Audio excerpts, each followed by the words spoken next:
Hi guys, இப்போ நம்ம evening snacks தான் பார்க்க போறோம். என்ன செய்யலாம்னா, வீட்டுல ஃப்ரிட்ஜ் திறந்து பார்த்தேன், என்ன இருக்குது எதனா செய் மம்மி நாங்க பசங்க குழந்தைங்க. சரி, சக்கரவள்ளி கிழங்கு ஒரு ரெண்டு தான், பெருசா ஒரு ரெண்டே தான் இருக்குது. அதை நான் வேக வச்சுன்னு, நான் கடையில தான் போட்டு வேக வச்சேன். ஒரு நீங்க குக்கர்ல போடுற மாதிரி இருந்தா ஒரு 2 விசில்ஸ் வைங்க. அதை வேக வச்சிருக்கேன். இதுக்கு தேவையான பொருள் என்ன, வெறும் மிளகாத்தூள், அப்புறம் சீரகத்தூள், கரம் மசாலா, அப்புறம் தனியாத்தூள், இஞ்சி பூண்டு பேஸ்ட், அதுக்கப்புறம் ஒரே ஒரு வெங்காயம், ஒரு 2 பச்சை மிளகா, 2 பச்சை மிளகா தான். நம்ம ரெட் சில்லியும் போடுறோம் இல்லையா, அதனால 2 பச்சை மிளகா தான் எல்லாம் பொடியா கட் பண்ணி வச்சிருக்கிறேன். ஃபர்ஸ்ட் இது மசிச்சுக்கலாம். மசிச்சுன்னு காமிக்கிறேன். நல்லா மசிச்சுக்கணும். ஒரு 1/2 டீஸ்பூன் வெறும் மிளகாத்தூள், அப்புறமா இது தனியாத்தூள் 1 ஸ்பூன்,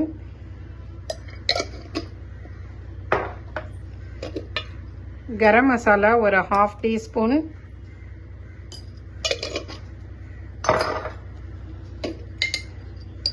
சீரகத்தூள் ஒரு 1/4 ஸ்பூன் சீரகத்தூள். நம்ம வெறும் மிளகாத்தூள் கொஞ்சமா போட்டுக்கணும். ஏன்னா இதுல வெங்காயம், பச்சை மிளகாலாம் 2 பச்சை மிளகாய் கட் பண்ணி வச்சிருக்கேன். இதுவும் சேர்த்துக்கலாம். ஒரே ஒரு வெங்காயம் தான். இப்படி நல்லா மசிச்சு விட்டு சேர்த்துக்கோங்க.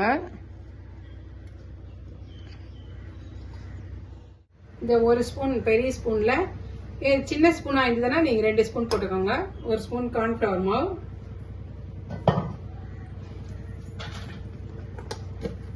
அப்புறம் ஒரு 1/2 டீஸ்பூன் இஞ்சி பூண்டு பேஸ்ட். அவ்வளவுதான். இதுக்கு தேவையான அளவுக்கு சால்ட். கல் உப்பு போடக்கூடாது, கல் உப்பு போட்டா கரையாது. அதனால இதுக்கு தேவையான அளவுக்கு, இந்த டிஷ்ஷுக்கு தேவையான அளவுக்கு சால்ட் போட்டுக்கலாம். அப்புறம் கலர் வேணும்னா கொஞ்சம் மஞ்சள் தூள்னா போட்டுக்கலாம். அப்படி இல்லைன்னா நம்ம கேசரி பவுடர் இருந்தா கூட போட்டுக்கலாம். நான் இப்போ கேசரி பவுடர் தான் போட போறேன். சும்மா ஒரு பிஞ்ச் அளவுக்கு போட்டுக்கோங்க, கலருக்காக தான். இது வேணும்னா நீங்க ஸ்கிப் பண்ணி விட்டுக்கலாம். அப்படி இல்லைன்னா வெறும் மிளகாத்தூள் போடுறீங்களா, நீங்க காஷ்மீரி மிளகாத்தூள் போட்டீங்கன்னா கூட இந்த கலர் போட வேண்டிய அவசியம் இல்லை. நான் காஷ்மீர் மிளகாத்தூள் இல்லை, அதனால நான் வெறும் மிளகாத்தூள் தான் போட்டேன். இது நம்ம நல்லா கலந்து விட்டுக்கலாம். இது நல்லா மிக்ஸ் பண்ணி விட்டுக்கலாம். நல்லா மிக்ஸ் பண்ணிட்டு, இது வடை மாவு கூத்துக்கு இருக்கணும். ரொம்ப தண்ணி எல்லாம் ஊத்திடக்கூடாது. இப்ப நம்ம ஷேடோ ஃப்ரை தான் பண்ண போறோம். லாஸ்டா இதுல கொஞ்சம் கட் பண்ணி கொத்தமல்லி சேர்த்துக்கலாம். இதுல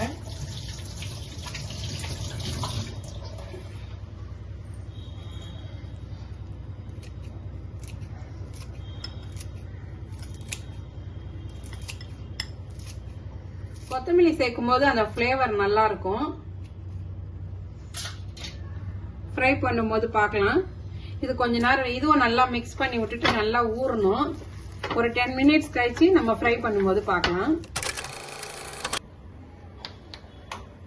இப்போ கேஸ் ஆன் பண்ணிக்கலாம். இப்போ ஒரு 10 to 15 மினிட்ஸ் இது ஊறிடுச்சு. இது டீப் ஃப்ரையும் பண்ணலாம். நான் ஷேடோ ஃப்ரை தான் பண்ண போறேன். கடாய் காஞ்சிடுச்சு. நம்ம எண்ணெய் ஊத்திக்கலாம். இப்போ லைட்டா கையில எண்ணெய் தடவிக்கினேன்.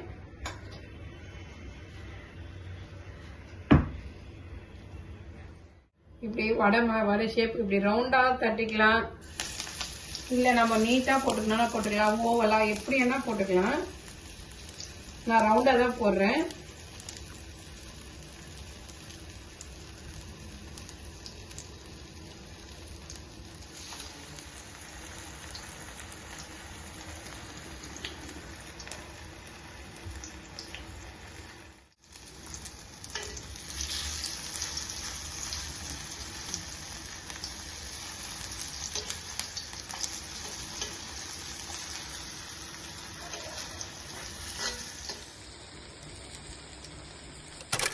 ரோஸ்ட் பண்ணி எடுத்தீங்கன்னா தான் கொஞ்சம் மேல மொறுமொறுப்பாவும் உள்ள மெதுவாகவும் நல்லா இருக்கும். இது போட இங்க காலி ஆயிடுது. அதனால இந்த வீடியோ இதோட முடிச்சுக்கிறேன். இதே போல எல்லாத்தையும் ஃப்ரை பண்ணிக்கலாம். இந்த சக்கரவள்ளி கிழங்குல நீங்களும் இதை போல ட்ரை பண்ணி பாருங்க. குழந்தைங்களுக்கு கொடுங்க. இது ரொம்ப ஹெல்த்தியான ஸ்நாக்ஸ், ஒரு ஈவினிங் ஸ்நாக்ஸ். கண்டிப்பா இதை ட்ரை பண்ணி பாருங்க. சூடா சாப்பிட்டாதான் நல்லா இருக்கும். இதோட 2 வாட்டி போட்டேன், காலி ஆயிடுச்சு. அதான் வீடியோ எடுத்துடுறா அப்படின்னு சொன்னேன். இந்த வீடியோ உங்களுக்கு பிடிச்சிருந்ததுன்னா லைக் பண்ணுங்க, ஷேர் பண்ணுங்க, கமெண்ட் பண்ணுங்க. மறக்காம சப்ஸ்கிரைப் பண்ணிக்கோங்க. இது குழந்தைங்களுக்கு ரொம்ப ஹெல்த்தியான ஃபுட்டு. கண்டிப்பா செஞ்சு பாருங்க. தேங்க்யூ.